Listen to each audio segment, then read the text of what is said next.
أسمو وأجتاز السماء جلالا فأزيد أسراب الغيوم جمالا. بسم الله الرحمن الرحيم.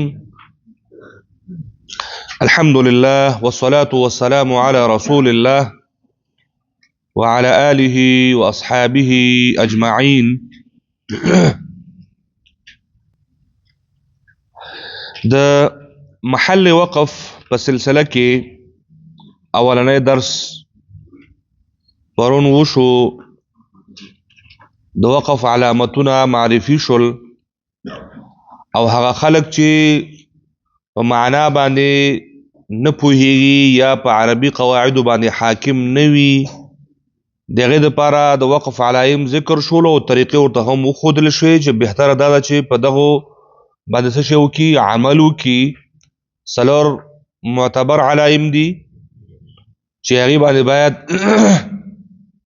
په دریو باندې د وقف کولو نه وروسته ابتدا ده او جیم کې تفصیل ده، کله وقف ده او کله ابتدا ده او کله اعاده ده. او دویم کټګوري هغه دي چې هغې نه وروسته به اعاده کوي. او دریمه کټګوري د هغه وقفونو وا چې هغه بیخي د وقف نه کولو علایم دي په حقیقت کې. نو هغه قاری او تلاوت کوونکي دا ښیي چې په دغه ځای باندې نو که ته ونه درېږي نو دا به ډېره بهتره وي. نن دا خبره ذکر کوي چې دا وضاحت خو چې پرون وشو دا د هغو خلکو دپاره و چې په معنا او په مفهوم باندې نه پوهېږي، په عربیت باندې حاکم نه دي. اوس هغه خلکو باره کې څه حکم ده؟ څوک په معنا پوهېږي، په مفهوم پوهېږي، علما دي، مفسرین دي، شیوخ دي، د علم صرف او د علم نحو او د علم منطق او بلاغت باندې حاکم دي. هغې د هرې کلمې معنا په نظر کې نیولی شي. هغې دپاره څه حکم ده؟ خواصو دپاره او خو عوامو دپاره و، خواصو دپاره څه حکم ده؟ جواب همدا ده چې ښه خبره، غوره خبره، بهتره خبره د علماو دپاره همدا ده چې په دغه علامو به د شي وکړي، اکتفا وکړي. ځکه دغه علایم چې کوم علماو دغه نښې چې کوم علماو متعین کړي دي هغه ډېر د سوچ او تدبر نه وروسته کړي دي. صحیح د یو عالم په معنا پوهیږي نو دومره فکر اوس چېرته ده چې هغه په مانځه کې دومره ژور او عمیق لاړ شي، دومره خشوع او خضوع سره د هغه مانځه رواني چې په مانځه کې دا درک کړي چې دلته دا او دلته دا راځي. دا ډېر کم خلک پیدا کېږي. اوس دوهم سوال کې دا مطرح کوي چې د کلام تمام او د ناتمام کېدو او د کلمې موقوف علیه وروسته سره تعلق کېدو او نه کېدو اعتبار سره د وقف څومره او څو قسمونه دي. د کلام تمام او ناتمام کېدو یعنی په کوم ځای کې خبره پوره کېږي او کوم ځای کې خبره نیمګړې پاتې کېږي. تمام او ناتمام دا معنا. د موقوف علیه حرف د وروستنۍ کلمې سره تعلق، معنوي تعلق، لفظي تعلق. موږ تاسو په وقف کې ویلي دي کومه کلمه چې نه معنوي لري او نه لفظي لري هغه کې ودرېدل څه شی وي؟ وقف تام وي. او مثلا چې معنوي ولري او لفظي ونه لري وقف کافي وي. او چې دواړه ولري حسن وي. دا یادوي دلته د سوال مطلب همدا ده، کلام د پوره کېدو د نه پوره کېدو او د موقوف علی حرف د ما بعد سره د وروسته کلمې سره د هغې تعلق د پوره کېدو د نه پوره کېدو په وجه باندې د وقف څو قسمونه دي. اوس پوه شوئ؟ نو جواب دا ده چې د موقوف علی حرف د ما بعد سره تعلق د وجې نه یا د معنا د وجې نه یا کلام د ختمېدو تمام کامل ختمېدل او یا نه ختمېدل دغه ملحوظ په نظر کې نیولو سره علماو د وقف څلور قسمونه بیان کړي دي. څو قسمونه؟ څلور. وقف تام، وقف کافي، وقف حسن او څلورم شو وقف قبیح. تام، کافي، حسن دا د وقف کولو دپاره دي. خو همدغه ځایونو کې د کلام د ناتمامېدو د وجې نه د معنا د خرابېدو د وجې نه خو قبیح هم منځته راځي که نه. نو قبیح نه بیا څه کوې؟ ځان ساتي. تام، کافي، حسن باندې به عمل کوې او قبیح باندې به عمل کوي خو سره کوم عمل کوي د نو درېدو عمل به کوي ځکه هلته ودرېدو په وجه سره معنا کې قباحت راځي معنا کې فساد رامنځته کېږي نو هغې نه به څه کوي نو ځان ساتي دا وقف څلور قسمونه خو د محل وقف په اعتبار سره دي د محل وقف په اعتبار سره صحیح شو او دو قسمونه د واقف یعنی وقف کوونکی واقف څوک وي قاری وي تلاوت کوونکی وي د قرآن کریم لوستونکی چې د همدا واقف ګرځي کنه وقف خدای کوي د هغې په د حالات په اعتبار سره دي چې هغه اختیاري او اضطراري دي څلور قسمونه چې ذکر شو تام کافی حسن او قبیح دا د معنا په لحاظ سره دي د وقفونو د محل په اعتبار سره دي چې په دغه ځای کې محل چې دی نو تام ده که دغه ځای کې ودرېږي نو کافی به وي او که دغه ځای کې ودرېږي نو حسن به وي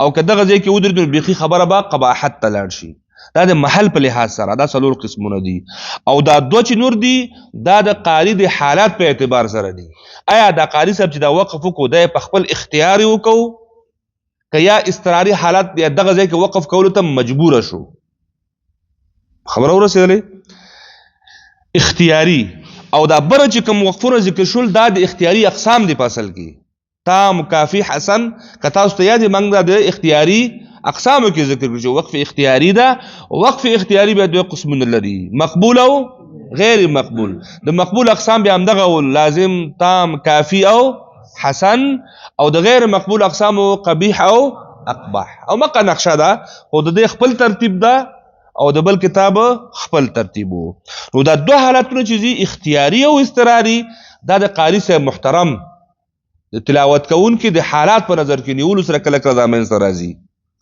اوس مثلا ته خپل خوښه او اراده باندې اختیاري موږ نه تعریف کړو چې په خپل خوښه او اراده باندې یو ځای کې د کلمې معنا پوره شوې وي نو هلته ودرېدل چې وقف اختیاري وي دغه اختیاري به یا تام وي ځکه خبر دې کتلی په خپل خوښه او ارادې سره ودرېږېدل چې معنا پوره ده ما بعد سره هیڅ قسم تعلق نشته نو دا بیا وقف تام وي او یا داسې ځای باندې په خپل خوښه او ارادې باندې ودرېږي چې خبره پوره ده خو البته ما بعد سره معنوي ارتباط لري هغه بیا وقف کافی وي وقف حسن هغه و چې ما بعد سره لفظي او معنوي دواړه ارتباطه ولري البته په ودرېدو کې په خپل اختیاري په خپل خوښه او ارادې سره ودرېږي دا ټول اختیاري دي نو قبیح چې دی نو هغه هم په خپل خوښه او ارادې سره په داسې یو ځای باندې ودرېدل چې هلته معنوي فساد رامنځته کېږي نو دا بیا څه ګرځي قباحت خواته ځي قبیح کېږي نو دا قبیح هم بیا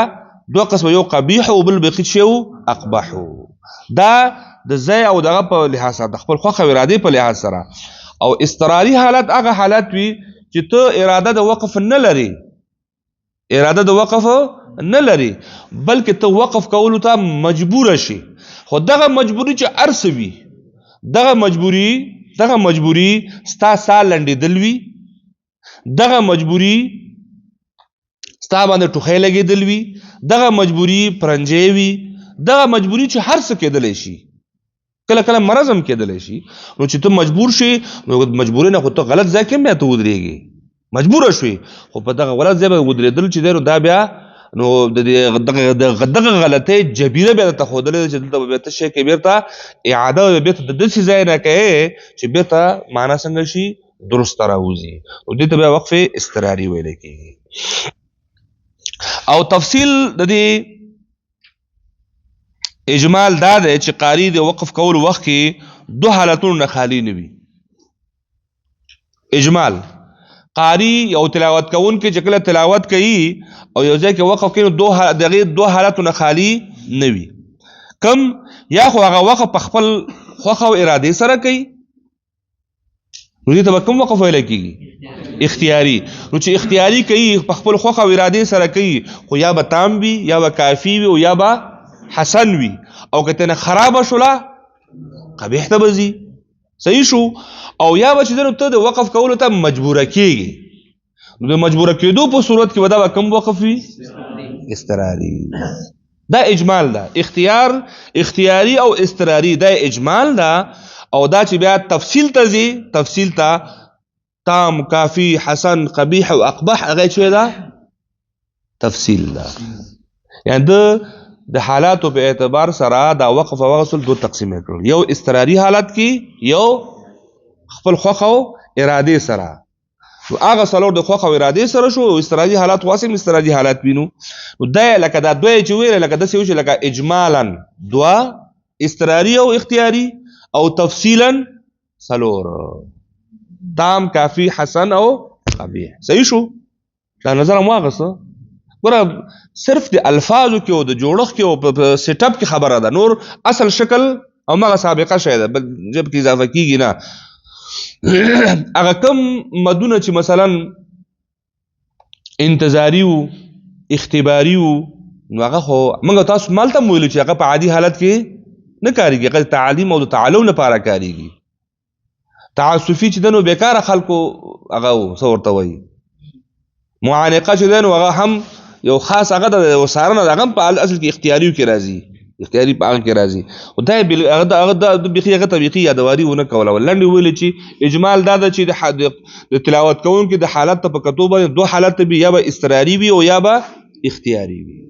صحیح شو؟ هغه تعلیم او تعلم ولا هغه بیکاره خلک چې مثلا د معنا د خرابېدو لپاره چې په زور وخت معنا خراب کی چې وقف کوو، نو هغه به خیدل ته ذکر او موږ تاسو ویلم چې هغه اکثر کتابونو کې هغه ذکر شوی هم نه ده. دلته هم دا خبره کوي چې استراری چې عارض نه بغیر صرف استراحات تازه دم کېدو په غرض سره کوي او هغه تاسو مجبوری پیښه نه وي، نو دې ته اختیاري ویل شي. او یا هغه وقف کول چې په وجه د هېرېدلو یا د ساده تنګېدلو یا د ټوخي وغیره د عارض نه مجبور شي. عارض یعنی پیښېدونه عارض شي یعنی پیښ شي. نو دا استراری وقف وي هغه وقفونه دي چې د ساده تنګېدو د وجه نه، ټوخي د وجه نه وغیره نورو عوارضو د وجه نه څنګه شي ته مجبور شي او تلاوت جاری ونه ساتل شي. په اولنۍ صورت کې چې کله ستا تلاوت اختیاري وي، چونکې هغه وقف په خپل اختیار او اراده سره کوي، دې لپاره دې ته وقف اختیاري وایي. او په دوهم صورت کې چون ستا اراده ورته نه وه بلکې یو عارضي حالت د وجه نه ته هلته مجبوره شو، نو دې ته به ویل کېږي وقف استراري. بیا په دې خبره باندې هم ځان پوهول پکار دي چې وقف اختیاري کې خو چون قاري صاحب مجبور نه وي، دلته قاري صاحب چې مراد راځي تلاوت کوونکي ته مراد ده، مجبور نه وي، دې دپاره په دې کې دا ضروري وي چې هغه وقف په داسې ځای باندې وکړي کوم ځای چې کلام پوره شوی وي، خبره تکمیل وي او د نحوي اصطلاح موافق د جملې دواړه جزء یعنی مسند او مسند الیه دواړه شی وي راغلی وي. او وقف استراری کې چون هغه مجبوری وي، هغه ته په خپل خوښه اراده نه کوي، مجبور وي د کلام پوره کېدو ته نشي رسیدای. مسند راغلی او مسند الیه ته رسیږي نه ته ټق ستونه دی ونه خطه، نو ته خو مجبور یې بیا خو نشي رسیدای.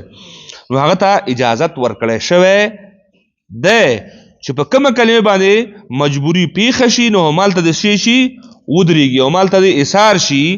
بیا په دې خبره باندې پوهېدل پکار دي چې کلمه موقوف علیه باندې د کلام د پوره کول کله خو په دې معنا سره وي چې د هغې نه وروسته هیڅ قسم تعلق نه وي، یعنی نه لفظي وي او نه معنوي، او کله د پوره کېدو داسې وي چې باوجود د پوره کېدو هم د موقوف علیه وروسته سره تعلق پاتې وي. بیا د دې تعلق هم دو صورتونه وي، د دې لپاره چې کله هغه د تعلق صرف معنوي وي او کله تعلق چې نو هغه څه وي لفظي وي او هم معنوي. هم د دې تعلق او عدم تعلق په بنا باندې د وقف اختیاري دا درې قسمونه شوي دي چې تام، کافی او حسن. وی د وقف کولو شنن خو معنا او اختیاري معنا ده، نو الته چې دا درې قسمونه راځي. اختیاري وقف ده په خپل خوښه او اراده باندې درېږي، د کلام د تمام او د ناتمام په صورت کې نو بیا درې حالات جوړي. کچېره تمامو چې ما بعد موقوف علیه د ما بعد سره نه لفظي او نه معنوي تعلق درلودو، نو هغه به کوم وقف جوړيږي؟ تام به جوړيږي. یا په داس ځای باندې ودیدل چې هغه سره ما بعد سره لفظي تعلق خو نه وي خو البته معنوي موجود وي، هغه نه مچې جوړيږي؟ کافی به جوړيږي. او که داس ځای باندې ته په خپل خوښه او اراده باندې ودرېدلې چې معنا خو پوره ده، جمله پوره ده، خو دغه جمله د ما بعد سره لفظي ارتباط هم لري او معنوي ارتباط هم لري. نو دا به حسن وي. تام او کافی کې ابتدا ده او په حسن کې بیا د تفصیل موجود ده. تفصیل دا ده کچیرته حسن د آیات په سر باندې وو بیا دلته هم ابتدا ده او د کلمې د جملې په منځ کې وو بیا الته هم څه ده اعاده ده. د حکمونه شول صحیح شول. نو دا همدا خبره دلته راغله چې دلته دا درې وړه کلام تام قسمونه دي. دا درې وړه تام کافی حسن د کلام تام قسمونه دي. خو یو ځکه داسې تام ده چې نه لفظي معنی ارتباط شته ما بعد سره او نه معنوي. کافی کې چې دی نو معنوي شته خو لفظي نشته او په حسن کې لفظي او معنوي دواړه شته. د درې واړو جملو کې دواړه جزء راغلي وي. پاتې شو کلام غیر تام یعنی کوم لام چې د جملې دواړه جزونه نوي راغلي نو په هغې باندې وقف کول بیا چې نو هغه قبیح وي چې صرف استرارن جایز دي. چې په کوم ځای کې داسې ځای باندې چې بالکل کلام پوره نه ده او د کلام مابعد سره داسې تعلق لري که دلته ته ودرېږي بالکل معنوي هغه ښکاره فساد رامنځته کېږي نو په داسې ځایونو باندې ودرېدل په خپل خوښه او ارادې باندې جایز نه دي.